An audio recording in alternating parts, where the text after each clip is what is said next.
لە یاریەکانی هەفتەی یەکەم و دەستپێکی خولی خوار 19 ساڵانی عێراق لە کۆمەڵەی باکوور هەولێر لەسەر یاریگای دووەمی پێشوازی لە دیالە کرد. هەرزوو دوای تێپەڕبوونی 4 خولێک مستەفا شاکر هەولێری بە گۆڵ یەکەم پێشخست. لە خولەکی حەفدە هادی جومعە ئەنجامەکەی بۆ دیالە یەکسان کردەوە. دوای 3 خولێک هێژا خۆشناو دووبارە هەولێری پێشخستەوە و گۆڵی دووەمی بۆ لاوەکانی هەولێر تۆمار کرد. لە خولەکی سیویەکیش ئاکام ئارام گۆڵی سێمیشی بۆ هەولێر زیاد کرد و نیوە یەکەم بەم ئەنجامە کۆتایی هات. لا نیوە دوم دوای تێپەڕبوونی تەنها 3 خولێک هێژا خۆشناو گۆڵی چوارەمیشی بۆ لاوانی هەولێر تۆمار کرد. لە خولەکی 63 هێژا هاتریکی خۆی کرد و هەولێری کردە خاوەنی گۆڵی پێنجەم.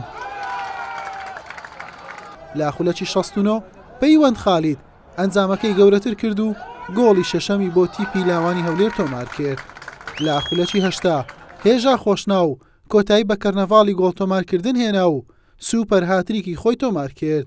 یاریەکە بە 7 گۆڵ بەرامبەر گۆڵێک بە سوودی تیپی خوار 19 ساڵانی هەولێر کۆتایی هات.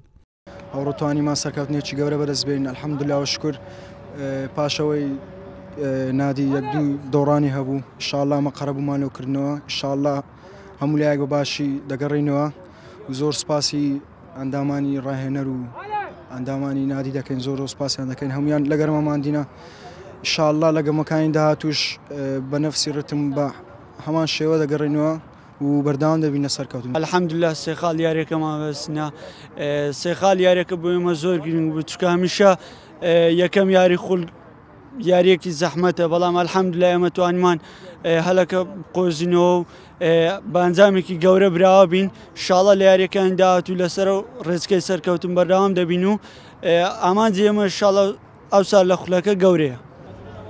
بەم شێوەیە لە دەستپێکی خولی خوار 19 ساڵانی تۆپی عێراق هەولێر بووە خاوەنی 3 خاڵ و دیالەش بێ خاڵە هەر تیپێک لەم قۆناغە و لەم کۆمەڵەیە 15 یاری ئەنجام دەدات. حسێن محەممەد کەناڵی پێم هەولێر.